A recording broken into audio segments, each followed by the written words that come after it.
Hello and welcome to another episode of Ask the Historian. I'm your host, Reverend Jake Zabel of the St. John's Evangelical Lutheran Church located in Dalby, Queensland, Australia, a member congregation of the Confessional Orthodox Evangelical Lutheran Communion, an international communion of confessional Lutheran congregations. We're going to be kicking off today's video with our very first question for the historian, which is me. I'm Jake, the Australian Lutheran historian. I'm here to answer your questions regarding Australian Lutheran history. So our first question is, can you explain what the old Lutherans were? Okay, so to explain this, I'm going to not just answer the question about who the old Lutherans were, but I'm going to answer who the Union Lutherans and the old Lutherans were. Because this is going to come in handy for future videos when I can just use the terms Old Lutheran or Union Lutheran as shorthand. I'll basically redirect people back to this video to explain what I'm talking about, but I will use the terms Old Lutheran and Union Lutheran in future videos. So this video is going to be quite short so we can explain who the Old Lutherans were and the Union Lutherans were. Basically, in 1517, King Frederick Wilhelm III of Prussia sought to unite the Evangelical Church, or the Lutherans, with the Reformed Church, or Calvinists. He himself was a member of the Reformed Church, he was a Calvinist, and his wife was a member of the Evangelical Church, so she was a Lutheran. And so he sought to unite them together by forcing this union, known as the Prussian Union of Churches. And so what he did is he forced the Evangelical Church, the Lutherans, and the Reformed Church, the Calvinists, into one church body called the Evangelical State Church of Prussia. Basically, when you're creating a state church, you just basically make it up yourself because the state church is run by the government.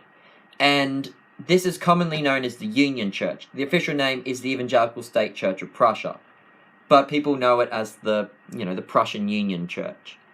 And this whole event was, as I said, was known as the Prussian Union of Churches. And in 1830, he sought to solidify this union by introducing a new hymnal and a new liturgy, which was meant to be enforced and used in all churches. Basically, all churches were not to use any other liturgy or hymnal rather than this specific union one.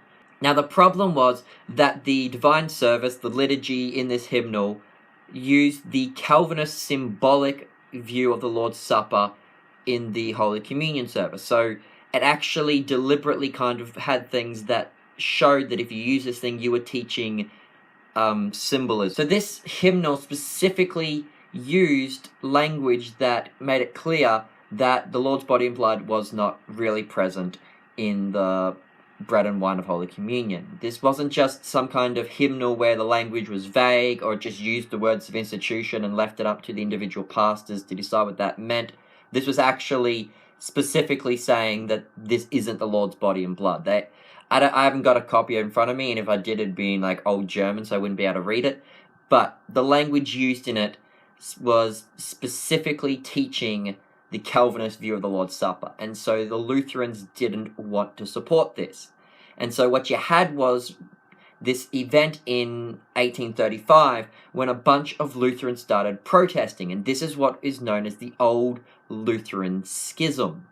And so the Old Lutherans were those who dissented this union of churches, and they wanted to hold to the teachings of the Book of Concord, and they wanted to form, free churches independent from the state church of Prussia. So these were the Old Lutherans.